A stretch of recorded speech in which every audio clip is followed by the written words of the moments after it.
नमस्ते बिटिया, हमेशा खुश रहो। I am JVN doctor Suman Shekhawat, department of काय चिकित्सा, faculty of Ayurvedic sciences, Jyoti Vidyapeeth women's university Jaipur. Today we will discuss about आना। आनाहा को अगर मॉडर्न से कोरिलेट करके देखें तो कॉन्स्टिपेशन से इसको कोरिलेट किया गया है। यह जो है वायु के वैगुण्य अर्थात वायु के प्रतिलोम गति से मल, उद्गार, जो ऊर्ध्ववात एवं अधोवायु को अपने मार्ग से न निकलना ही आनाहा कहलाता है। आनाहा के निदान की बात करें तो जैसे वेग का धारण करना या शारीरिक श्रम का अभाव, पैदल न चलना, आलस्य करना, हरी सब्जियों में सलाद का सेवन न करना, कषाय रस जो है चाय का अधिक सेवन करना और मैदे वाले पदार्थों का अधिक सेवन करना, अधिक चिंता करना, रात्रि जागरण करना, अधिक शीतल पदार्थों का सेवन करना, इन सभी कारणों की वजह से आनाहार रोग की उत्पत्ति होती है। अर्थात जो है कॉन्स्टिपेशन इन सभी कारणों की वजह से हो सकता है। वेगों का धारण करना, शारीरिक श्रम का अभाव करना, पैदल ना चलना, आलस्य करना, हरी सब्जियों व सलाद का सेवन न करना, कषाय रस का अधिक सेवन करना, मैदे वाले पदार्थों का अधिक सेवन करना, अधिक चिंता करना, रात्रि जागरण करना, शीतल पदार्थों का सेवन करना। आम दोष व मल का क्रमशः आमाशय व पक्वाशय में धीरे धीरे संचित होकर के कुपित वायु द्वारा अवरुद्ध होकर अपने मार्ग से न निकल पाना ही आनाहा कहलाता है। आनाहा के अंतर्गत हम देखें तो निदान सेवन करेंगे, जो अभी मैंने आपको बताया, उनकी जगह से वात का प्रकोप होगा। वात के प्रकोप की वजह से आमाशय में आम का संचय होगा और पक्वाशय में मल का संचय होगा। आम के संचय की वजह से ऊर्ध्ववायु का अवरोध होगा और मल का संचय से मल का अवरोध होगा और इसी वजह से जो है आनाहा रोग की उत्पत्ति होती है। अगर हम आनाहा के अंदर संप्राप्ति घटक देखें तो दोष इसके अंदर वात दोष प्रधान होता है, दूष्य इसके अंदर रस होता है और स्रोतस जो है यह पुरुषव है और अन्वय स्रोतोगत व्याधि है। अधिष्ठान जो है पक्वाशय और आमाशय इसका अधिष्ठान है। स्रोतो दुष्टि प्रकार संग एवं विमार्गमन। अगर इसके भेद जो है आनाह के देखें तो दो प्रकार के इसके भेद होते हैं, आमज आनाह एवं पुरुषज आनाह। आमज आनाह के लक्षण जो है आमाशय में शूल एवं भारीपन होना, उद्गार का न आना, वमन की इच्छा अर्थात जी मिचलाना, प्रतिशाय जो है होना और प्यास अधिक लगना, सिर में दहा होना, ये आमज आनाह के लक्षण हैं। पुरुषज आनाह के अंतर्गत जैसे शूल जो है उदर शूल होना रोगी को, या मलमूत्र का अवरोध होना और कटी स्तब्धता, कमर में जकड़ाहट होना, श्वास कृच्छता होना, पुरुष युक्त वमन जो है यह असाध्य पुरुष जाना का लक्षण है। मूर्छा होना, अल्सक होना, ये सभी पुरुष जाना के लक्षण है। आमा जाना के अंदर आमाशय में शूल एवं भारीपन होगा, उद्गार नहीं आएगा, वमन की इच्छा होगी, प्रतिशाय होगा, प्यास का अधिक लगना और सिर में दाह होना, ये सभी आमज आना के लक्षण हैं। अगर हम इसमें चिकित्सा सूत्र की बात करें आनाहा के रोग के अंदर, तो यहाँ सर्वप्रथम जो है वमन कराना चाहिए आमज आनाहा में। उसके बाद इसके अंदर जो है दीपनीय औषधियाँ से सिद्ध पेया, विलेपी, यवागु या फिर जो है स्वेदन और अभ्यंग जो है कराना चाहिए। पुरुष जाना के अंतर्गत देखें तो वात का अनुलोमन कराना चाहिए ताकि मल व वायु की प्रवृत्ति हो। हरित की चूर्ण जो है ये श्रेष्ठ वातानुलोमक औषधि है और इसके अंदर स्वेदन कराना चाहिए, अभ्यंग कराना चाहिए, पाचन औषध का प्रयोग करना चाहिए, फलवर्ती और विरेचन कराना चाहिए। उद्गार करके स्वेदन कर आस्थापन बस्ती दें। पुरुष युक्त वमन होने पर चिकित्सा न करें। उद्गार पर स्वेदन करके जो है स्वेदन, अभ्यंग, पाचन औषधि, फलवर्ती और विरेचन कराना चाहिए तथा रोगी के उदर पर स्वेदन करके और उसे आस्थापन बस्ती देनी चाहिए और पुरुष युक्त वमन होने पर चिकित्सा न करें।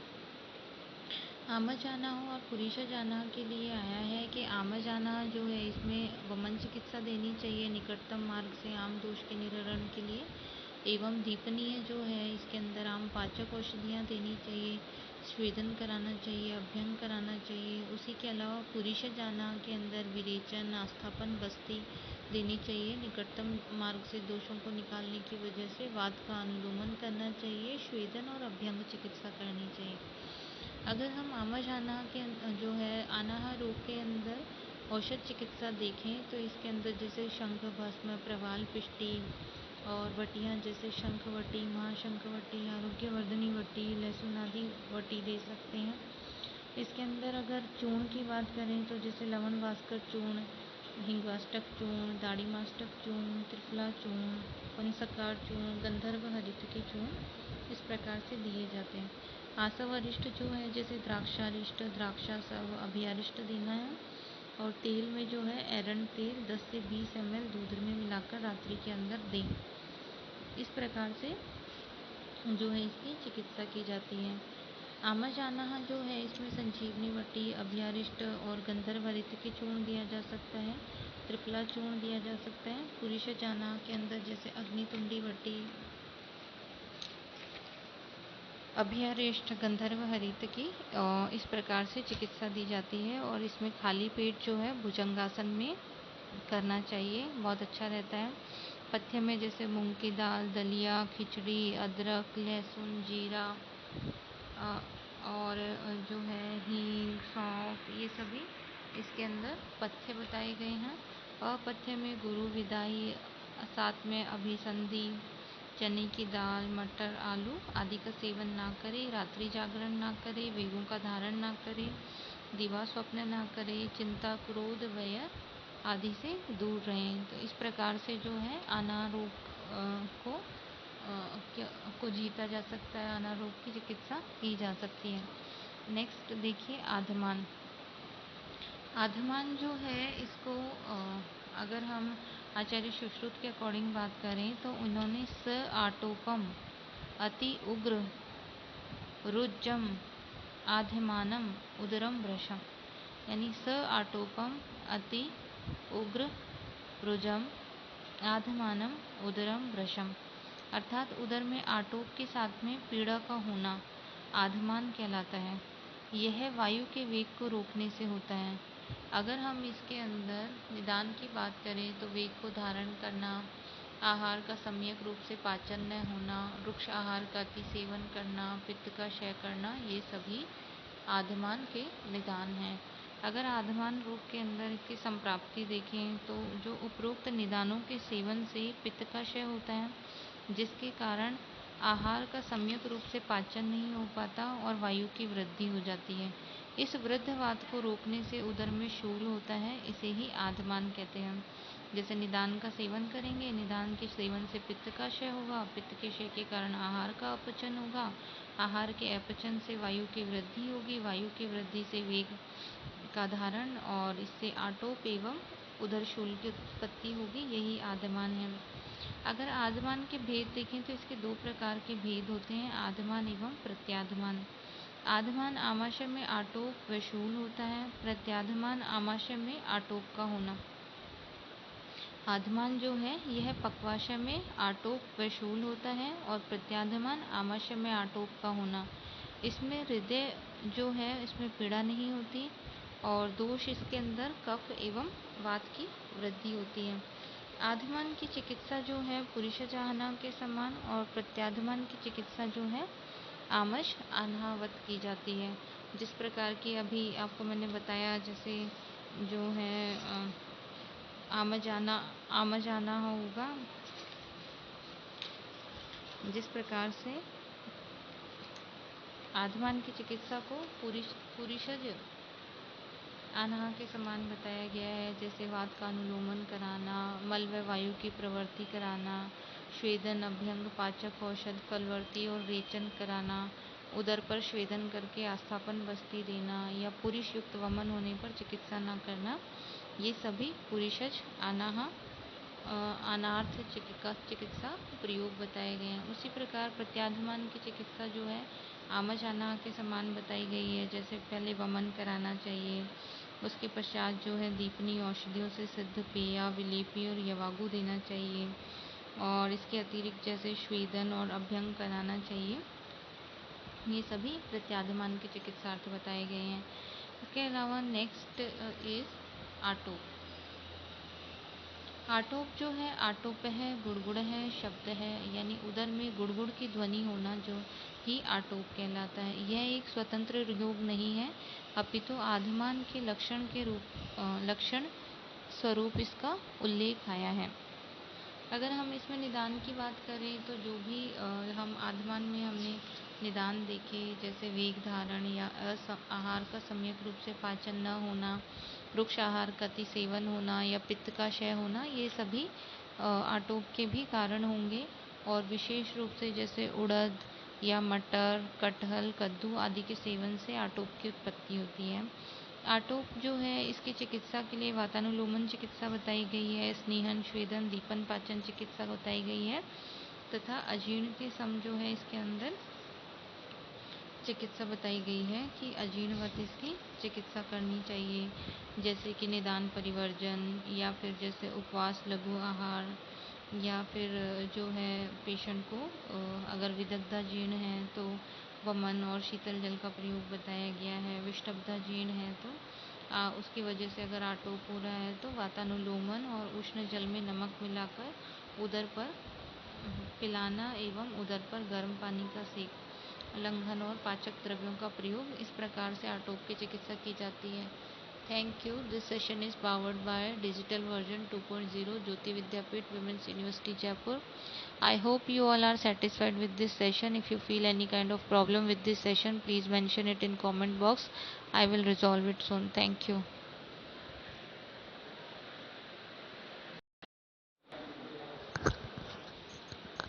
नमस्ते बिटिया, हमेशा खुश रहो। I am JVN doctor Suman Shekhawat, department of काय चिकित्सा, faculty of Ayurvedic sciences, Jyoti Vidyapeeth women's university Jaipur.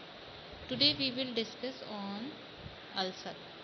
Ulcer को अगर मॉडर्न में या आज के एस्पेक्ट में मॉडर्न से कोरिलेट करके देखें तो अक्यूट इंटेस्टिनल ऑब्स्ट्रक्शन से कोरिलेट किया गया है। अल्सर मतलब ग्रहण किया गया आहार जब आमाशय में आलसी की तरह पड़ा रहे, अर्थात न तो वह पचे न ही ऊर्ध्व या अधोमार्ग से बाहर निकले, इस स्थिति को अल्सर कहते हैं। इसे अक्यूट इंटेस्टिनल ऑब्स्ट्रक्शन माना जाता है। अगर हम इसके निदान और संप्राप्ति की बात करें तो जो व्यक्ति मंदाग्नि से पीड़ित हो, गुरु व रुक्ष आहार करने वाला हो तथा मल मूत्र व अपान वायु के वेग को धारण करता हो, ऐसे व्यक्ति में वात व कफ दोष प्रकोपित हो जाते हैं।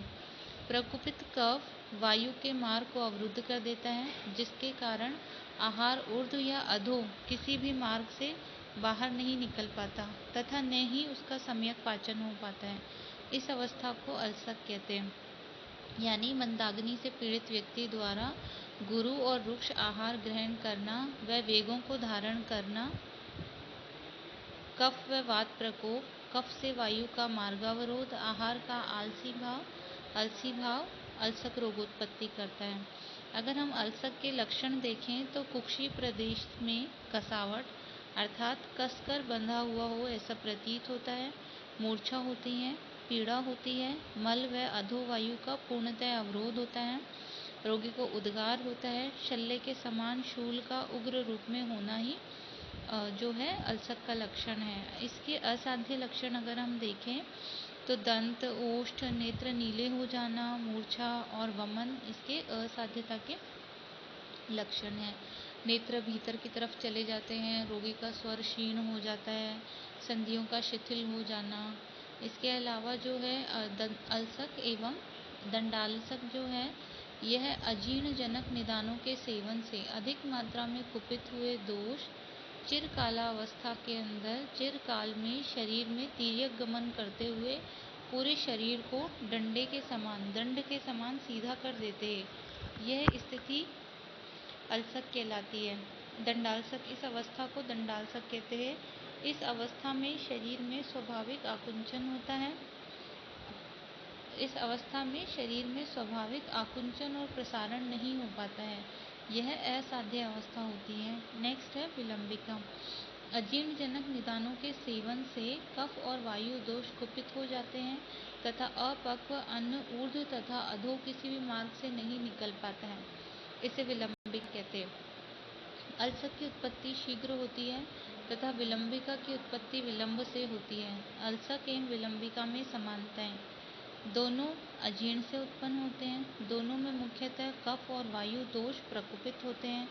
दोनों में अपक्व अन्न किसी भी मार्ग से बाहर नहीं निकल पाता है, लेकिन फिर भी दोनों में अनेक असमानताएं होने के कारण दोनों को अलग अलग रोग कहा गया है। जैसे अल्सक जो है यह शीघ्र उत्पन्न होता है, जबकि विलंबिका विलंब से उत्पन्न होती है। अल्सक अन्न की विदग्धता नहीं है, जबकि विलंबिका अन्न की विदग्धता है। विदग्धा जीर्ण से उत्पन्न होता है। अल्सक प्रारंभिक रोग है और अल्सक ही विलंब से विलंबिका में बदल जाता है। अल्सक के अंदर उदरशूल मुख्य लक्षण है, जबकि विलंबिका जो है इसके अंदर जो उदरशूल या तो अल्प होता है या नहीं होता। अल्सक प्राय साध्य होता है, विलंबिका असाध्य व्याधि है। अल्सक जो है इसका मॉडर्न में कोरिलेशन अक्यूट इंटेस्टिनल ऑब्स्ट्रक्शन से किया है, जबकि विलंबिका जो है इसका पैरालिटिक इलियस से कोरिलेट किया गया है। अजीर्ण जो है ये आमाजीर्ण से विसूचिका की उत्पत्ति, विदग्धा जीर्ण से विलंबिका की उत्पत्ति एवं विष्टब्धा जीर्ण से अल्सक की उत्पत्ति होती है। अगर हम यहाँ पे चिकित्सा की बात करें तो अल्सक और विलंबिका के अंदर जैसे अग्निकर्म, दोनों एड़ियों में अग्निकर्म कराते या वमन चिकित्सा देते, लंघन, स्वेदन, पाचन, विरेचन चिकित्सा यहाँ पे दी जाती है, या आस्थ्यापन बस्ती जो है वो इसके अंदर दिया जाता है। चिकित्सा यहाँ पे संशोधन करेंगे, फिर वमन और विरेचन देंगे, जैसे गर्म जल में सेंधा नमक मिला करके आकंठ पिला करके रोगी को वमन कराएं, या इच्छा भेदी रस से 500 mg इच्छा भेदी रस से रोगी को विरेचन कराएं। संशमन के लिए जैसे रस भस्म जो है, रामबाण रस्म, अजीर्ण कंटक रस्म ये दिया जाता है। वटी जो है अग्नितुंडी वटी, शंखवटी, माँ शंखवटी देते हैं। व्यवस्था पत्र अगर हम इसका देखें तो जैसे रामबाण रस, अग्नितुंडी, या फिर जो भुनी हुई सौंफ रोगी को दिया जा सकता है। दारुष्टक लेप या हींग या जल मिश्रित लेप जो है पेट पे लगाया जाता है। इसमें अगर पथ्य देखें तो मूंग का यूश, लस्सी, नारियल पानी, नींबू का शरबत, फलों का रस, जीरा, धनिया, अदरक, तोरई, करेला, परवल आदि पथ्य दिए जाते हैं। और अपथ्य जो है यहाँ पे गुरु, विदाही, विरुद्ध आहार, उड़द व चने की दाल, कटहल, स्निग्ध जो है पदार्थ, ये सब इसमें अपथ्य रहते हैं। Thank you. This session is powered by Digital Version 2.0 Jyoti Vidyapeeth Women's University Jaipur. I hope you all are satisfied with this session. If you feel any kind of problem with this session, please mention it in comment box. I will resolve it soon. Thank you.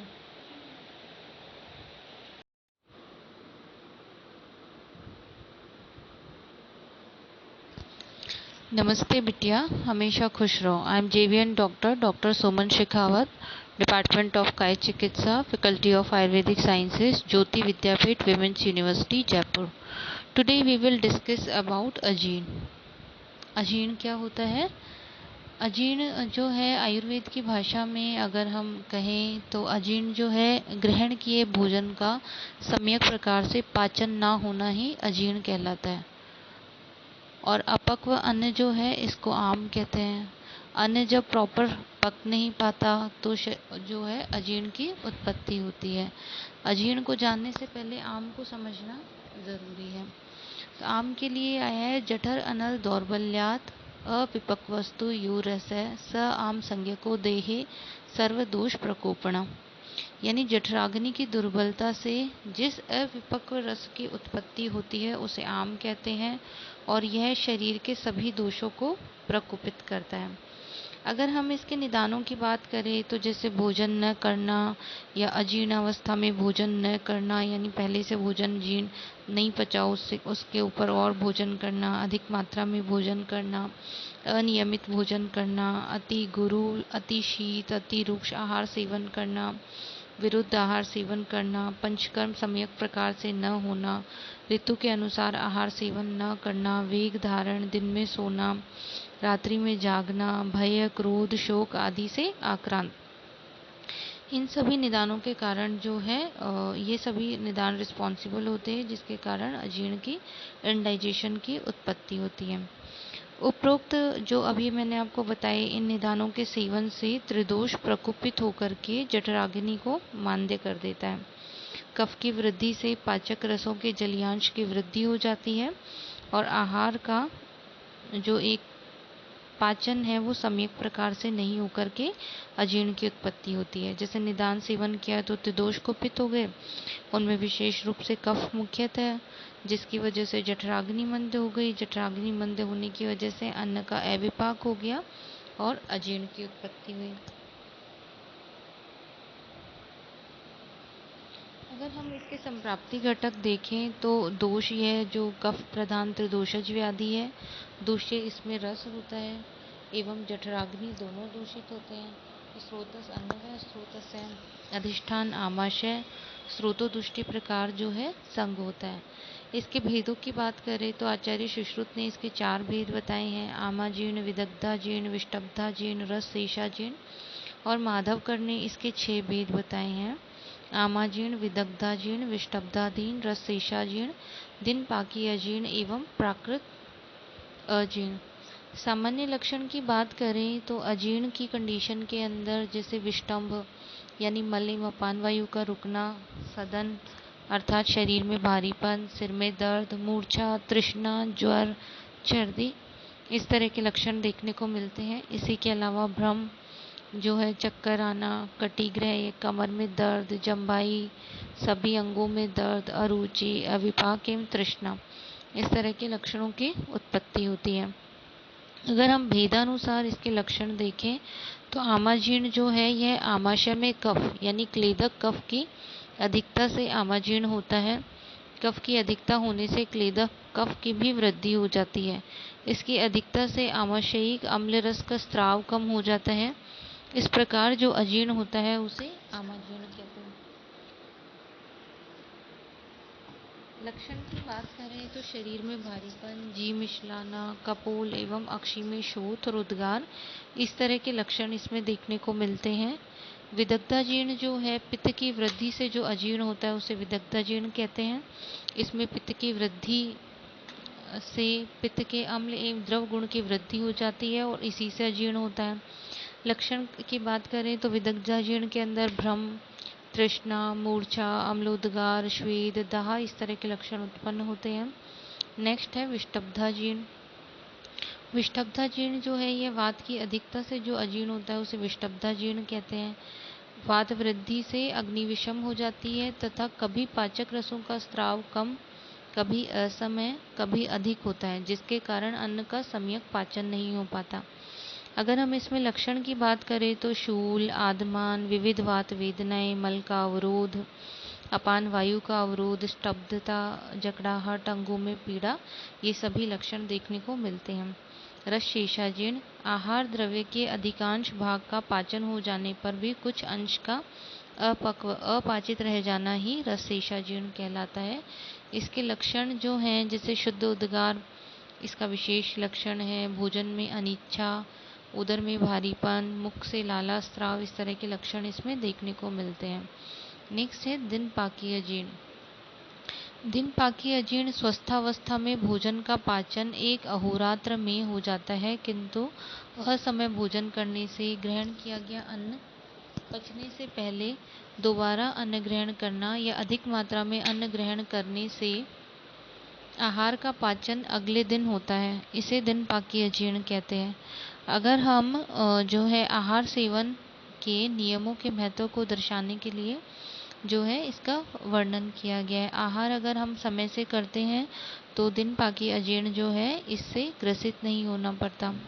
Next है प्राकृत अजीर्ण। प्राकृत अजीर्ण जो है यह स्वाभाविक रूप से सभी स्वस्थ व्यक्तियों में होता है। आहार ग्रहण करने के पश्चात उसके पाचन से पूर्व की अवस्था जो होती है इसे प्राकृत अजीर्ण कहते हैं। अजीर्ण जो है इसमें आमाजीर्ण, विदग्धाजीर्ण, विष्टब्धाजीर्ण ये अन्नज हैं। रस शेषाजीर्ण जो है आहार रसजन्य बताया गया है। दिन पाकी अजीर्ण आहार नियम अपालन से होता है और प्राकृत अजीर्ण सामान्य स्थिति है।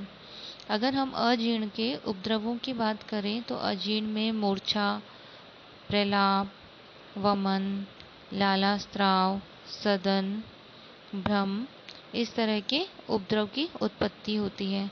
चिरकालिक अजीर्ण जो है, जैसे कि विसूचिका या फिर आम वात।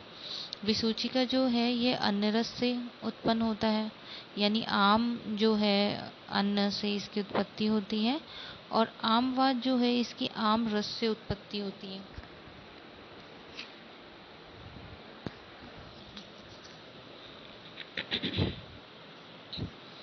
अगर हम चिकित्सा सिद्धांत की बात करें तो इसके अंदर निदान परिवर्जन जो है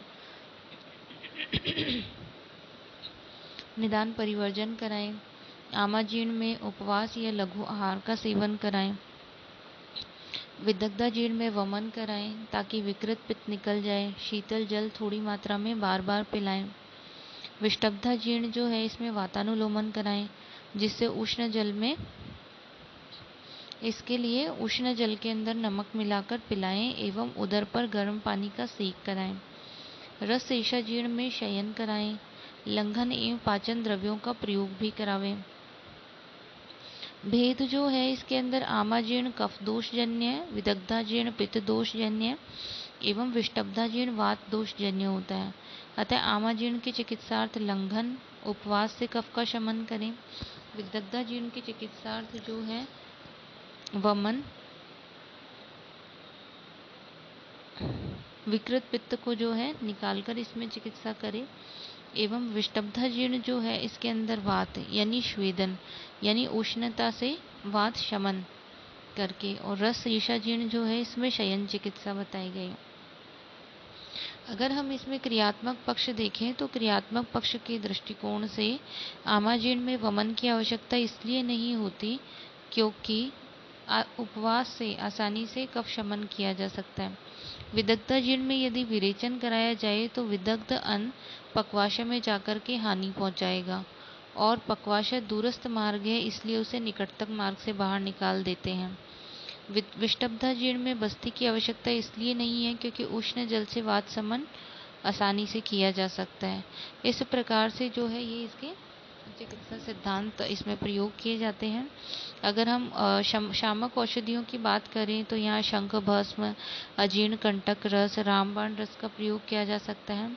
वटी जैसे शंखवटी, महाशंखवटी, चित्रकादि वटी, हिंगवादी वटी, अग्नितुंडी वटी का प्रयोग कर सकते हैं। चूर्ण के अंदर जैसे हिंगवष्टक चूर्ण, लवण भास्कर चूर्ण, शिवशार पाचन चूर्ण, दाढ़ीमाष्टक चूर्ण, अविपत्तिकर चूर्ण का प्रयोग कर सकते हैं। आसव अरिष्ट में द्राक्षारिष्ट, द्राक्षासव, कुमारियासव का प्रयोग कर सकते हैं। पाक और अवलेह स्वरूप जो है द्राक्षावलेह का प्रयोग कर सकते हैं। आमाजीर्ण के लिए जैसे भोजन से पूर्व अग्नितुंडी वटी, शंख भस्म, भोजन के बाद लवण भास्कर चूर्ण का प्रयोग कर सकते हैं। रात्रि में गंधर्व हरित की दे सकते हैं। विदग्धाचूर्ण में जिस प्रकार भोजन से पूर्व शंख भस्म, अविपत्तिकर चूर्ण और भोजन के बाद दाढ़ीमाष्टक चूर्ण, चंद्रप्रभावटी का प्रयोग कराया जा सकता है। इस प्रकार से अजीर्ण की चिकित्सा की जाती है। Thank you. This session is powered by digital version 2.0 Jyoti Vidyapeeth women's university Jaipur. I hope you all are satisfied with this session. If you feel any kind of problem with this session, please mention it in comment box. I will resolve it soon. Thank you.